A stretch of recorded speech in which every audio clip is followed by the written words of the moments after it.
We are live. We are live. Welcome, welcome, welcome, welcome, everybody. Thank you so much for tuning in. I'm going to give everyone a few moments to jump in. Tonight is our faith talk, and we're going to do faith talk with Coach Remy tonight.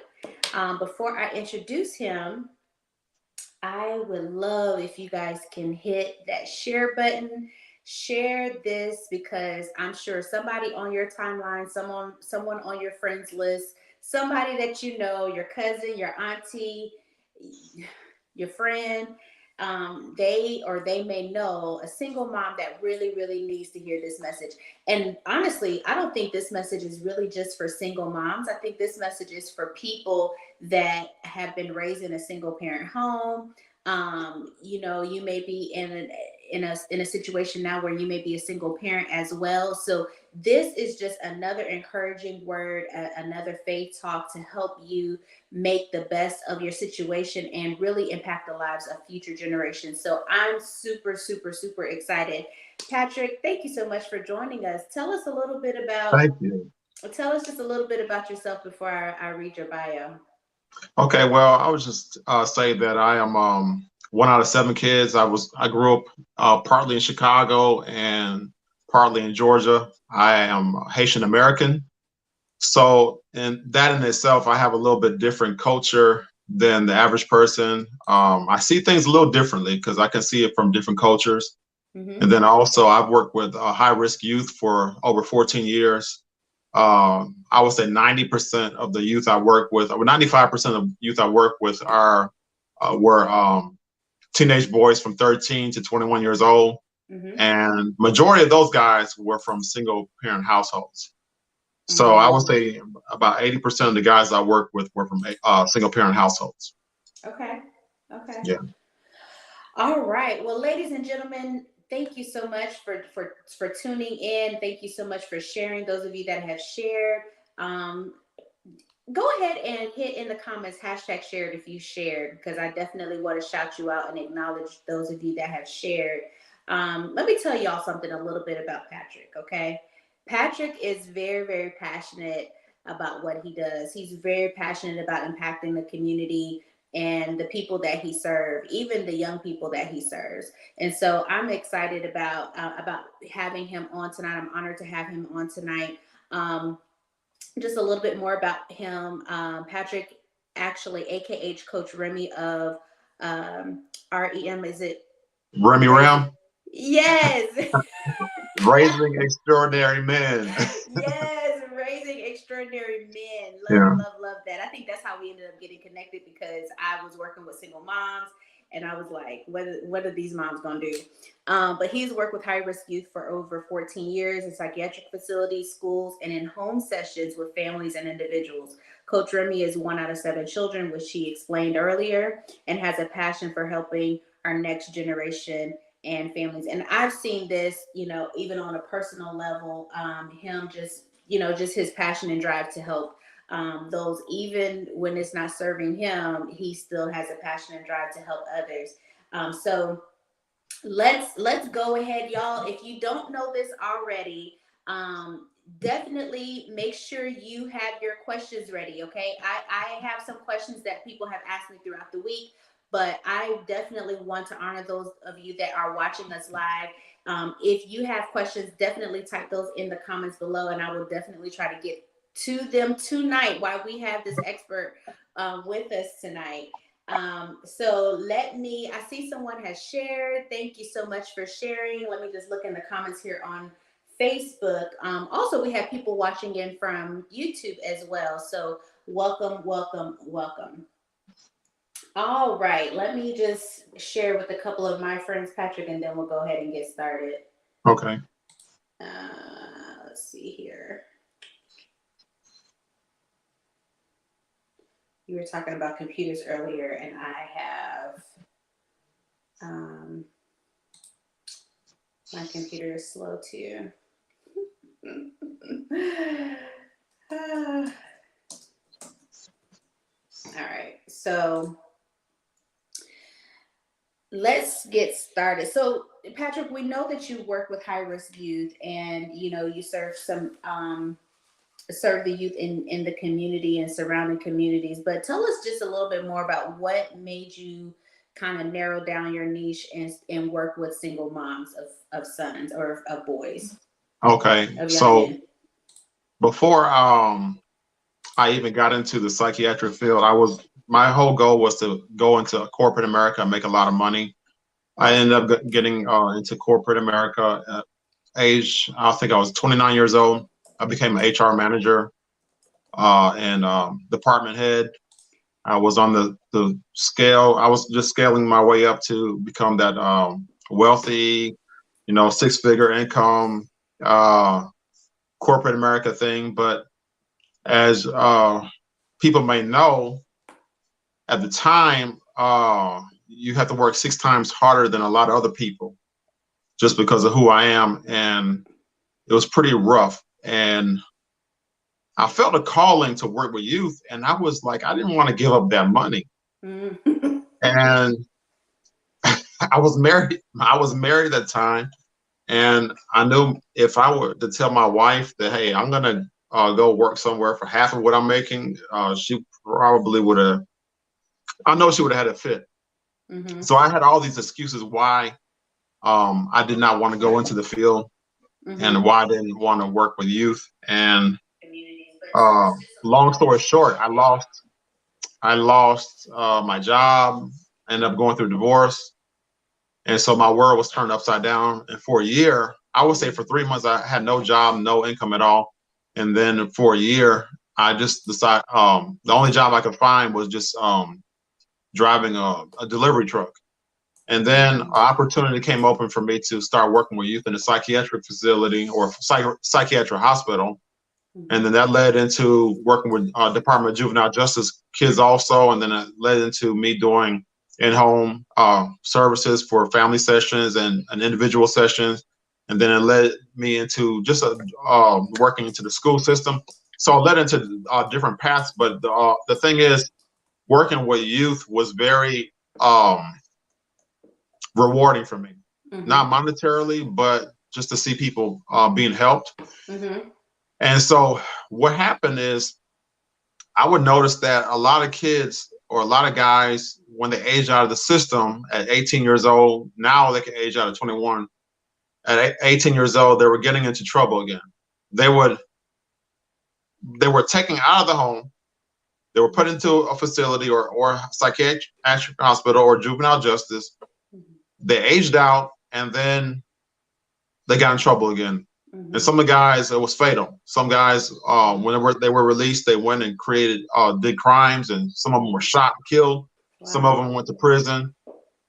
And sometimes the guys who got in trouble, they would come back and tell me, "Hey, Mr. Remy, you remember me?" I was like, I know who you are. And I remember one particular young man, I won't mention his name. He said, I've been locked up for the last 7, 8 years. I said, I know. And he said, all the stuff you told me, you were right. I said, I know. And he said, I was just kind of playing around with a therapist and telling the therapist what they wanted to hear. I said, I know. And so he said, I don't want to go back to prison. I said, I'm glad you don't want to go back to prison. He said, I actually, when I was sitting in prison, I was hearing the words that you said. I was hearing what you were trying to do for me. And as I was sitting in prison, it helped me. Mm-hmm. And I've changed my life. Wow. And so working with youth, you have to realize that you can't help every single person. Mm-hmm. There's a percentage of people who are going to do whatever they want to do. They're going to be, I wouldn't say lost cause, but they're going to tend to follow a different path. Mm-hmm. And so you can try to help people as much as you want. But one thing I noticed was when a lot of these kids were released to go home, they went back to their mothers and they went back into the same environment they came from.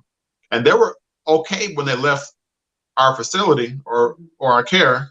But within 6 months to a year, it was back the same old thing. Wow. And some of them would repeat. They would come in and out of the system. Mm-hmm. And so the whole thing was, it's the environment they came out of. The environment didn't change. They changed, but the environment didn't change. Mm-hmm. And so they weren't being held accountable a lot of times. And so that's what one of the things that happened. is I said, well, what's the common denominator? A lot of these guys, most of these guys are coming out of single parent households, which were single moms. Mm-hmm. So Mm-hmm. that's why I decided to go into this path as a life coach. Awesome, awesome. Well, let's talk a little bit about that environment. What is another common denominator other than them being in a single parent or single in a home with a single mother? Other than that, what is some other common denominators that you notice with some of these young men that um, are having these repeated offenses? Another common denominator, I would say,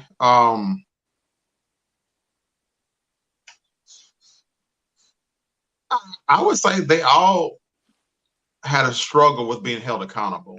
And even when the parent wanted to hold them accountable, a lot of times they didn't feel adequate. I remember this one particular case where a woman dropped her son off. He was 17 years old. And he wouldn't go to school. He was smoking all different type of drugs. And a few days later, she dropped her 15-year-old off at a psychiatric facility. And she lied to him just to get him there. And the report was that her youngest son punched holes throughout her whole house, destroyed the whole house, all the sheetrock, just destroyed it, punched holes all throughout her house. And so she decided to drop him off, and we gladly took him. And as she was leaving, this big 6'1", 200-pound 15-year-old, once he realized that he couldn't intimidate her anymore, he got down on his knees and grabbed her leg like a kindergartner and said, "Please don't leave me, Mom." Wow. And I saw her starting to crumble. Yeah. And I told her, I said, "Oh, man, let us take it from here. Let him go. Let him go." And she finally, with the struggle, she left. And then he realized that he was not going to be able to manipulate her anymore. And so his MO was that if I don't get my way, I'm going to have a temper tantrum. I'm going to get aggressive. I'm going to do all these things. And so I would say within the first week, he got really aggressive and he said, "Oh, I'm going to tear this place up." I said, "You might not want to do that." And he just reared back and punched the wall, and he broke his hand because the wall was concrete. And so I told him, I told you, you probably don't want to do that. This is not your mom's house. You can't do this here. Yeah. And so he quickly turned around. Within like a month and a half, he quickly turned around. But it took that extreme for him to get it. Yeah. Yeah. Because if she took him back home, it would have got even worse. He would have felt like, hey, I got her number. I can manipulate her even more. Definitely. I can do whatever I want to do. Definitely. So that was one case that I remember. These were actually brothers who were doing this. Now, the oldest brother, he wasn't as violent, but he still got his way. He still did what he wanted to do. So equipping the mothers, it sounds like equipping the mothers is so important. We're talking about moms today. I know that there's single fathers out there, and we definitely do shows for you single fathers. But tonight we're talking about single mothers, and even children that were raised by single mothers. We're going to get into that in a little bit. But equipping the mothers, what do you feel the mother needs to be equipped with in order to not, like that particular mother, for example, in order for her not to crumble, like you said? What do single mothers need so that these guys, they my son is already bigger than me. I mean, feet just humongous, right? What do we need to make sure that they respect us and that they fall in line? So it starts from a younger age. You can't wait till they're 14, 15, 16 years old and bigger than you for you now to try to get the respect. It has to start earlier. But the thing is, if I could say it down into, just break it down into one word, is consistency. It's not about being aggressive. It's not about being loud. It's about being consistent. If you could just be consistent Mm-hmm. That's the number one thing that's going to deter these guys from doing those type of behaviors, and they will gain your respect just being consistent. Mm-hmm. You could be a quiet person and consistent, and you'll gain the respect just by being consistent. Consistent. Yeah. Mhm. So, an example of what that mom, when that mom came to the facility, what would have been a good example of that for her? Well, consistency. Mm-hmm. When she sets limits, to make sure she goes through with it. I was Mm-hmm. talking to a friend of mine. Was I think it was last week. I was talking to her, and she told me that she limited her son's playing time Mm-hmm. on video games. Mm-hmm. And I said, "Well, is it working?" She said, "No, he's playing video games all day." And then when I got home, he had dishes and food in his room, and I told him not to put them in there because she just moved into the house, and so she's only been in the house like a month and a half. Mm-hmm. And she told him not to put food in the room and not to eat in the room, and he did it anyway. He's playing video games, and then he left the whole kitchen in a mess. And she said, "I told him to clean the kitchen." I said, "Well, did he do it?" And she said, "No." And I said, "Well, why not?" She said, "Because he has a video game." And I said, "Why does he have the video game when you limited the time he can have the video game?" And she's Mm-hmm. like, "Well, he can act up if he doesn't have the video game for a certain amount of time, or I try to get him off of it, he can start acting up." Mm-hmm. And if you look at this woman, you wouldn't think that she would like fall for that. Mm-hmm. But for me as a man, I know for me, I can't speak for every man, but I know for me, if I tell my child to do something and they don't do it immediately, Mm-hmm. I think that's a problem. So I see a Mm-hmm. lot of parents today, even some of the men today, they ask their kids to do stuff and they'll say, "Oh, I'll get to it when I'm finished playing my video game," or "I'll get to it when I feel like it," or "I'll get to it when this happens." I didn't have that choice when I was growing up. My Okay, you better my tell mother, and it was my mother, because she just wanted to know one thing: did you hear what I said? them. That part. That's all she wanted to know, if I heard it. And if I acknowledged I heard it and I didn't move, there was going to be an issue. Mm-hmm. But a lot of kids are not being held accountable like that Yeah. these days. Yeah. Speaking to that point, Natasha says the amount of paternal involvement, definitely from both parties, is so important. But what you Mhm. mentioned was the video game. So if he's not on the game, that means we got to entertain them, right? Mhm. So when we have a million and one things to do, it's Right, easier for them to just be on the game because they're being entertained, and then we end up being the ones cleaning the kitchen, cleaning up their rooms, and doing all this other stuff instead right, of taking the time to ensure that they follow through with what our expectations are, and then having that support, like Natasha mentioned, the right. paternal involvement. Can you talk a little bit about that? One of the scariest things I see right now happening in our society is a lot of times kids are given devices to pacify them. Yeah. From the time they're maybe 2 or 3 years old, they give them a cell phone, iPad, whatever it is, and Mm-hmm. they grow up with technology. They Yeah. grow up with they grow up with more information than we've ever had in our life. Yeah. But the problem is they're not able to process the information. Mm-hmm. That's the problem. Mm-hmm. People are not having conversations with the kids. We're Mm-hmm. not we're not talking to them and finding out what they know and what they don't know, or Mm-hmm. how they're processing information. Mm-hmm. And so when a kid is young, it's important to be uh, the authoritarian person, parent, to Mm-hmm. tell them what they should do, what they should not do. But Mm-hmm. as they get older, we should be releasing a lot of their responsibility back to them Mm-hmm. and asking them questions when they mess up. Yeah. They should be allowed to mess up when they're younger. Yeah. But now, I'm not. When I say mess up, I'm not saying being disrespectful or anything like that. I'm just saying they should be able to make decisions to where if they make a mess out of it, they're able to come back and have a discussion with the parent and say Mm-hmm. what went wrong. But a Mm-hmm. lot of times, what happens is some people raise their kids, they baby their kids, Mm-hmm. they don't, or they're helicopter parents, and they don't allow the kids to make decisions. And then when they turn 18 years old or 19 years old, whatever, and they go to Mm-hmm. college or go out and leave the house, Mm-hmm. they're unable to make wise decisions. Yeah. Yeah. What role does the paternal, if the paternal um involvement is there, what difference does that make? It makes a world of difference. Kids who have parents who are really involved, you can definitely tell. Mm, They're more stable. They're able to make better decisions. that's good. They grow up to be productive adults. Mm-hmm. You can definitely tell when parents are really involved in the kid's life. Mm-hmm. And one of the things is we live in a busy society where we're working so much and we're trying to get all this materialistic things. And Mm-hmm. sure, your kids like materialistic things, Mm-hmm. but the way they spell love is Time.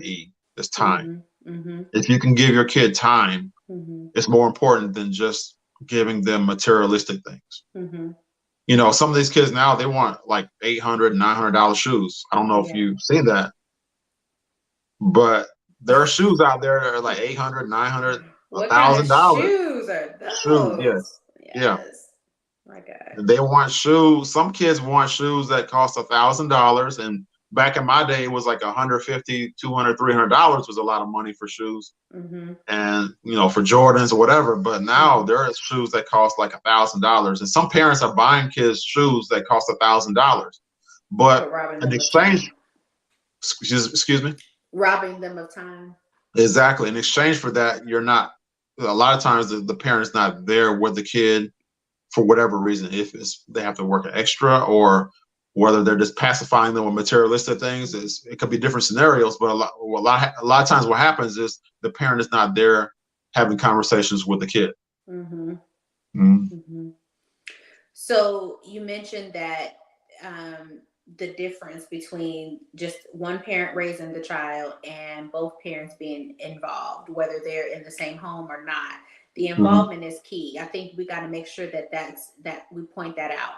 Even if you don't live in the same home with the mother, involvement is key. You spelled out love, Time, Yes. time. How Hmm. are you making the best use of the time that you do have with your kids? Because um, there's so much, and this is a part of one of the other questions that I have was, um, um, what are the nuances that single moms may not understand?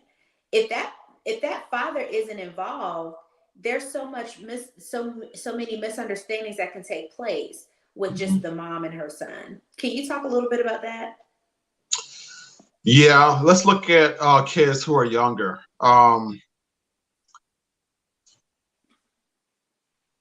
I see some women, they even as a kid is younger, like let's say 1 years old, Mm-hmm. 2 years old.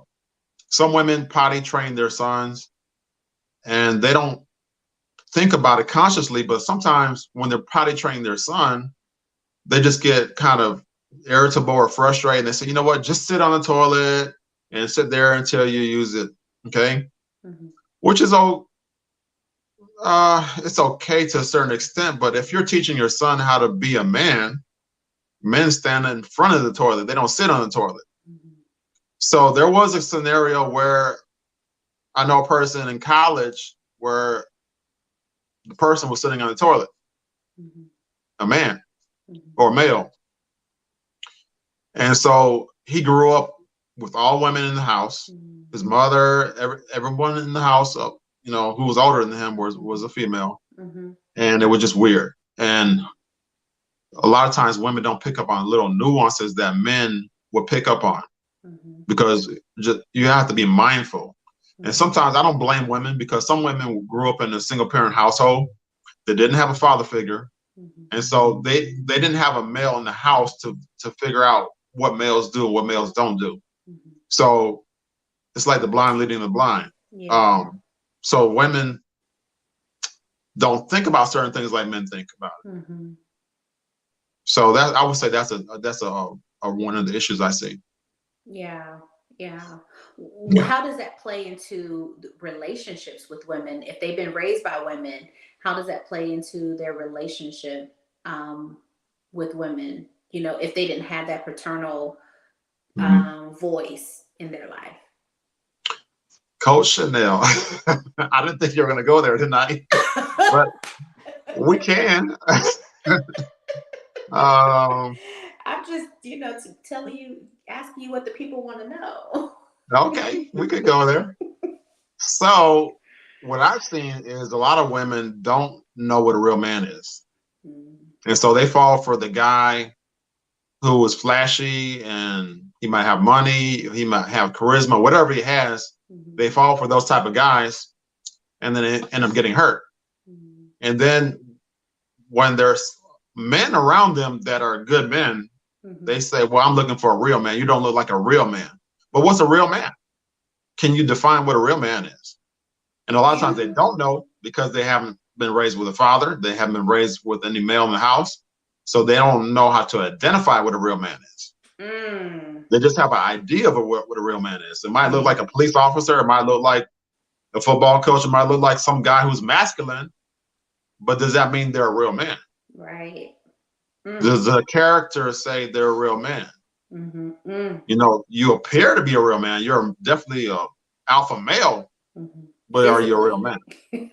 Right, physically. Yeah. But are you a real man?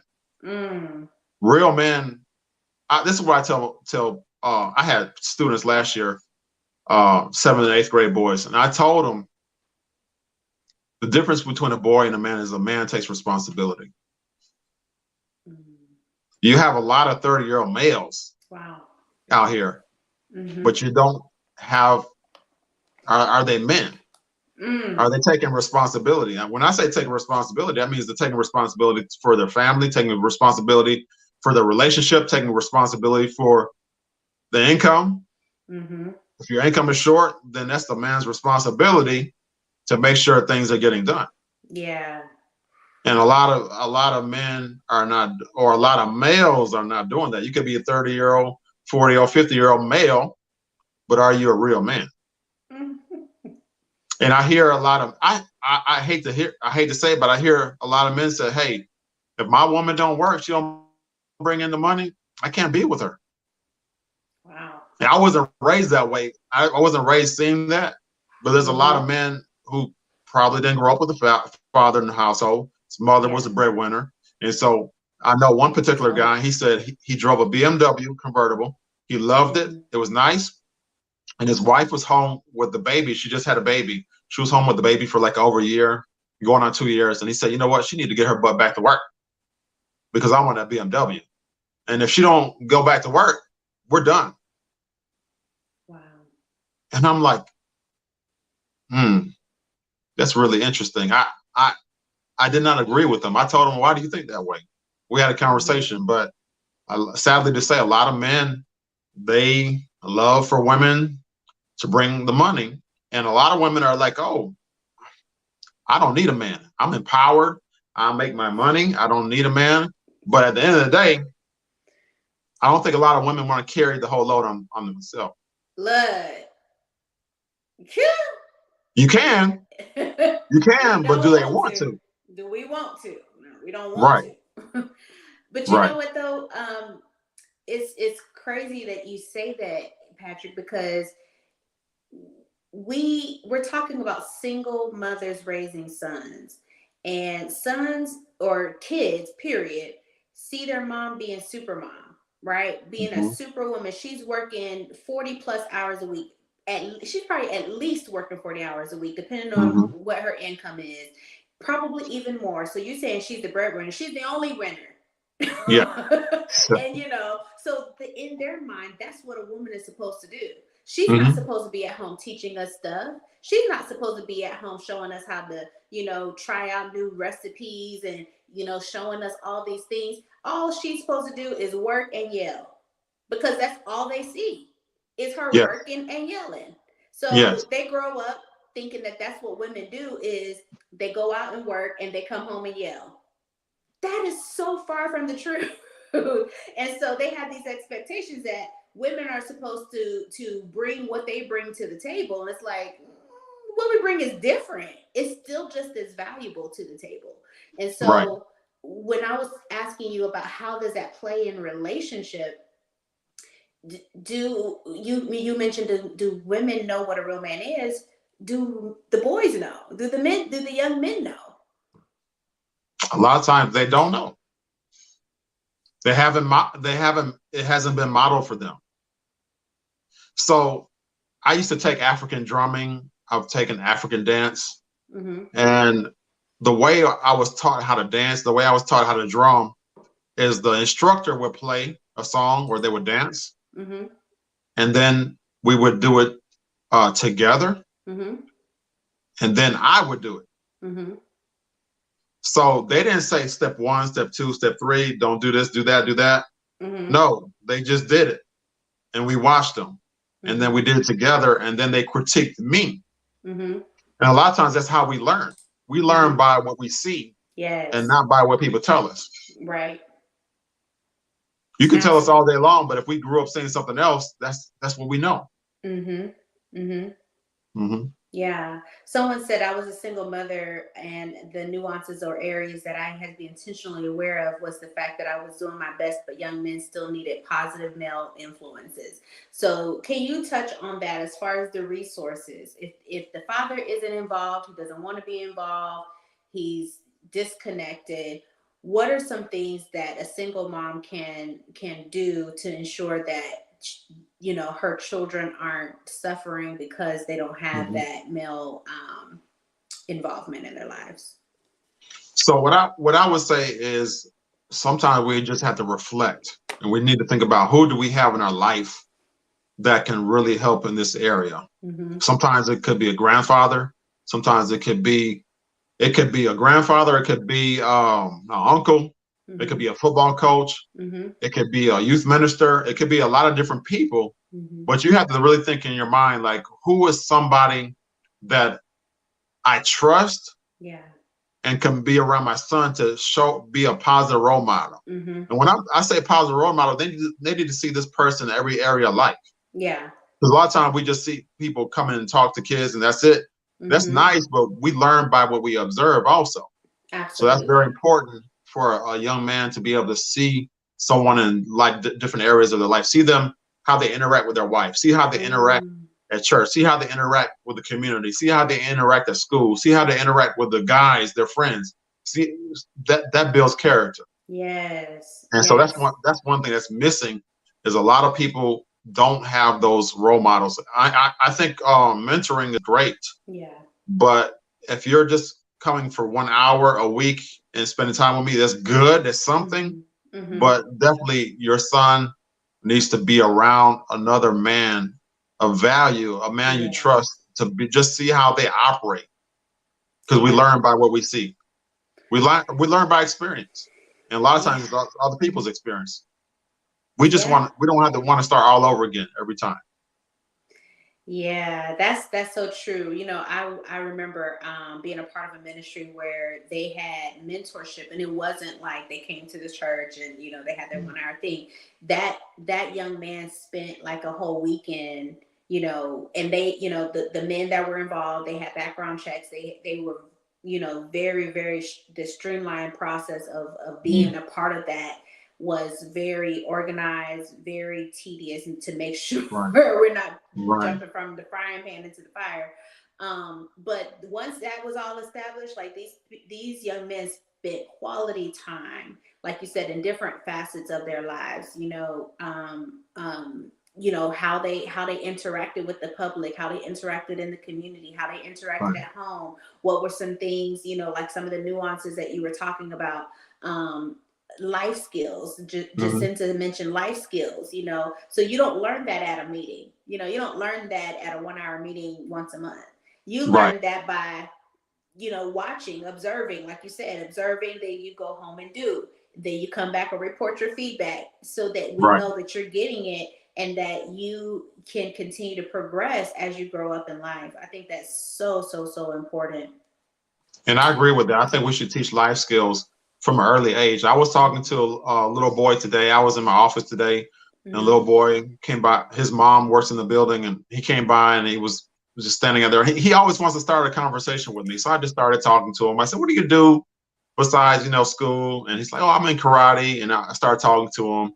Mm-hmm. And his mom taught him how to make laundry detergent and Wow. wash his own clothes. And he's Wow. going into third grade. So she's Mm-hmm. already started teaching him life skills. Mm-hmm. But what has to happen is it goes from teaching life skills to teaching responsibility. And Yes. that's where a lot of the boys are not getting right now. They're not being held accountable and they're not being responsible before they leave home. That's unfortunate. So Mhm. they want the women to work and they want them to be their mothers. Yeah. That's what they saw growing up. But I will say this. I have a question. How long was it that way? Yeah. How long? It wasn't like that during slavery. I mean, No. slavery kind of started some stuff, right? Yeah. But after slavery, people were together as families. Mm-hmm. How long has this been going on? I would say maybe over 60 years had this thing started happening. Mm-hmm. Yeah. I think So when women really went back to work, mhm, I mean, it was Independent Central, you mhm. know. Think about this. I don't. A lot of people don't understand how the housing projects came about. Mm-hmm. The housing projects were built for veterans coming home from World War II. Mm-hmm.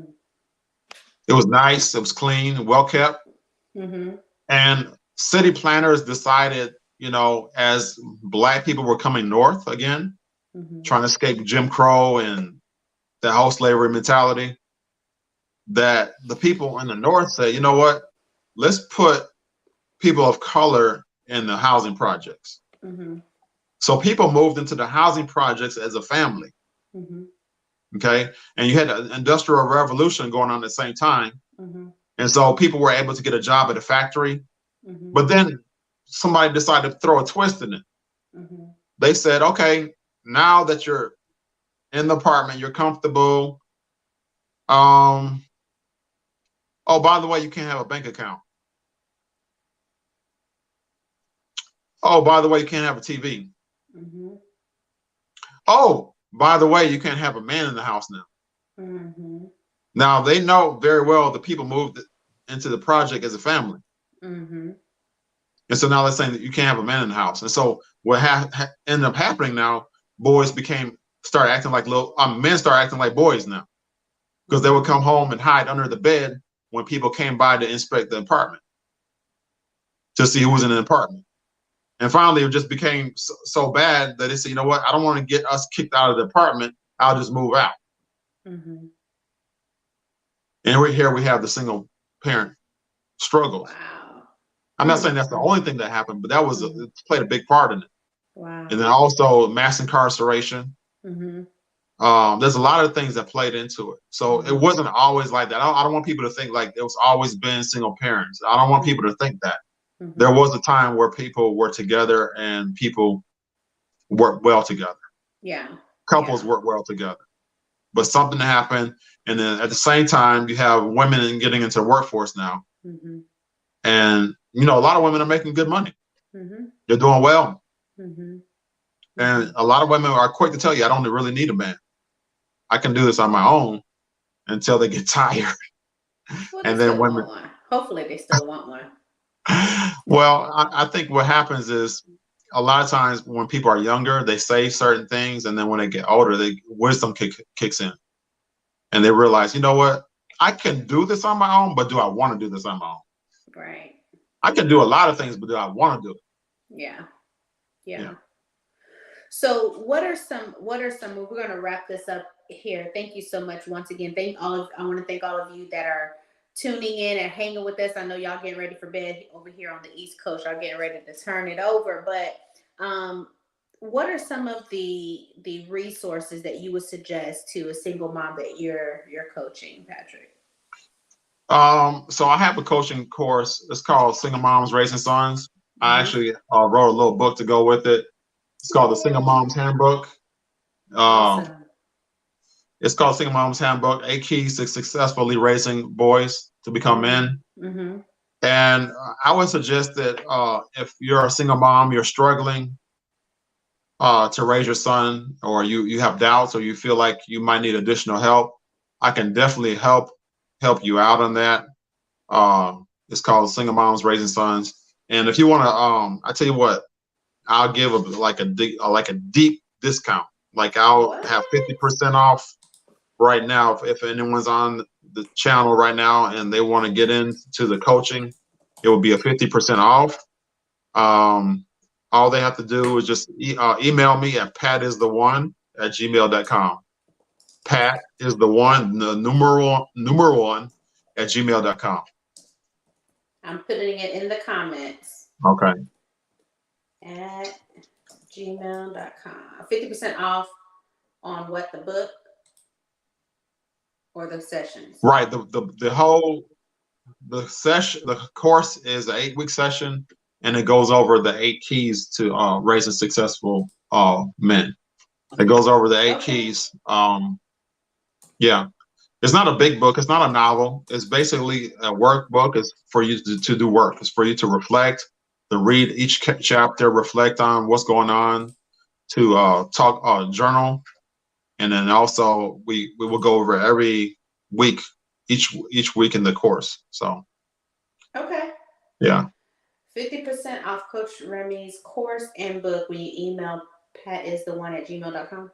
Right. All right, it's up now, so you can't go back, sir. Yeah.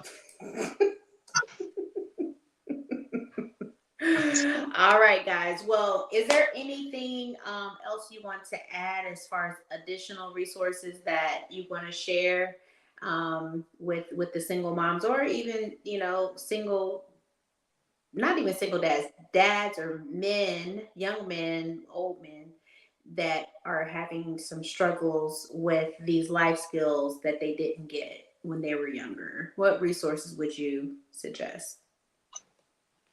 You asked me a loaded question, Chanel. I know. Okay, let me break. You need me to break it down a little bit? Well, we're talking. Okay, go ahead, break it down. Okay, let's start with the single moms. What Okay. resources would you suggest to a single mom? What I would suggest is really start doing some reflecting and think about some positive male role models that can carry your son into adulthood to help you out. A lot of times that's going to be a relative. Mm-hmm. Just make sure it's someone you can trust.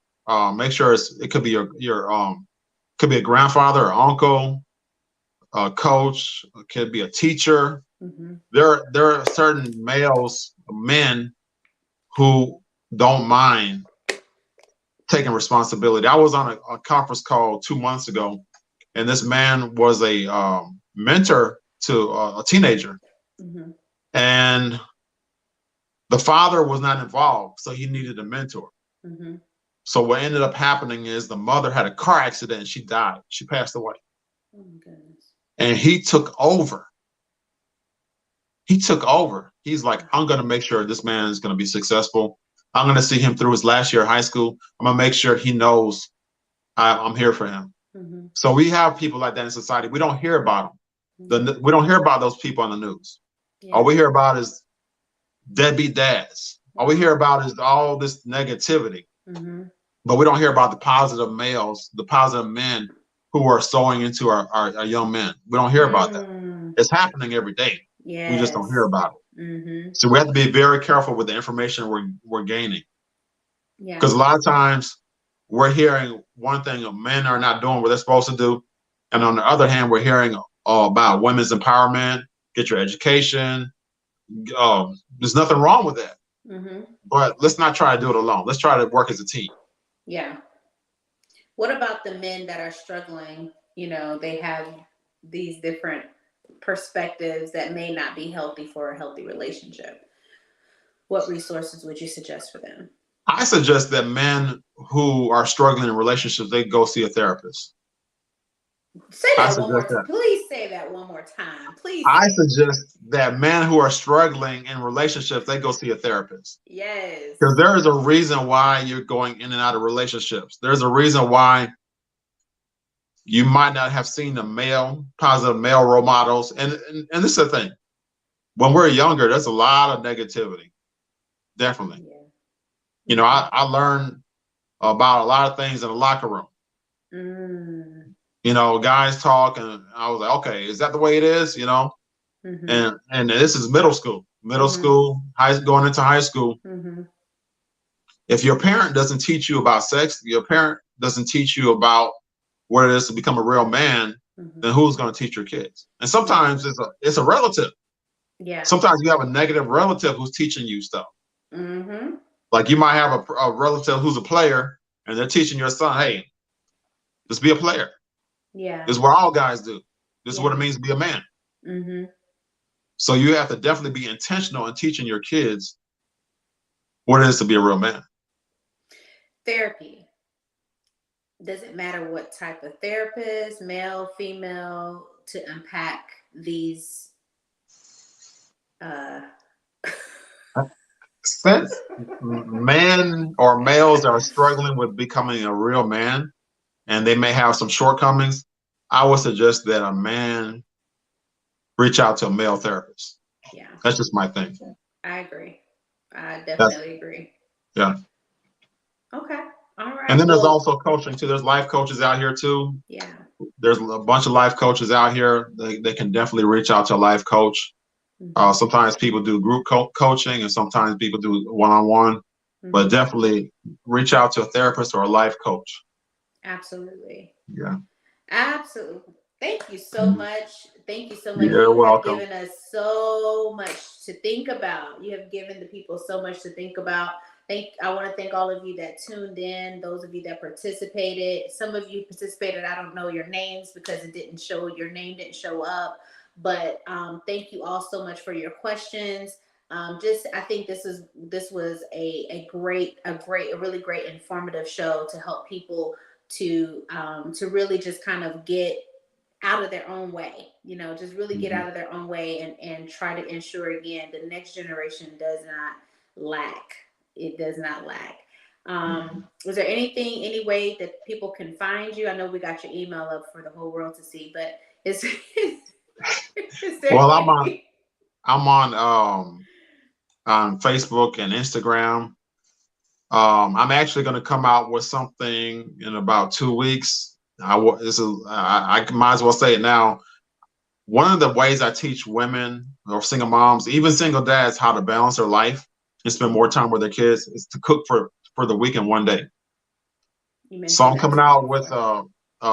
a recipe. I'm coming out with some some videos and trainings on how to cook for the week in one day. Wow. Just go ahead and get it out of the way. Do your meal prep, and it's delicious. It's good. Mm-hmm. It's not like eating leftovers. I do it in such a way it doesn't feel like you're eating leftovers. It feels like fresh food every day, and your kids will love you for it. You'll save Wow. money, and you'll save time. I And think when you that's have time, important. you have more time to spend with your kids. Absolutely. Well, Yeah, definitely let us know yeah. when that does come out because we need you to debut. Is it a cookbook or something? It's gonna be a video. It's gonna be It's gonna be videos. video.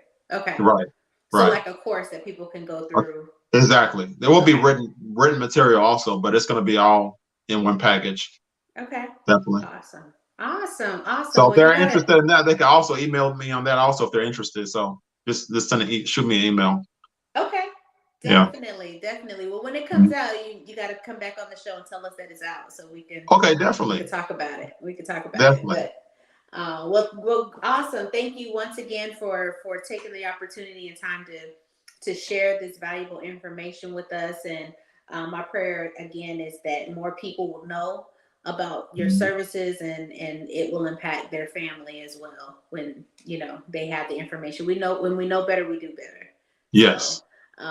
thank you once again for joining us. Thank you all for joining us. Have an amazing evening, you all. Have an amazing night, and we will be back next week with another Faith Talk. Have a great evening, everyone. Take care. Thank you. Thank you.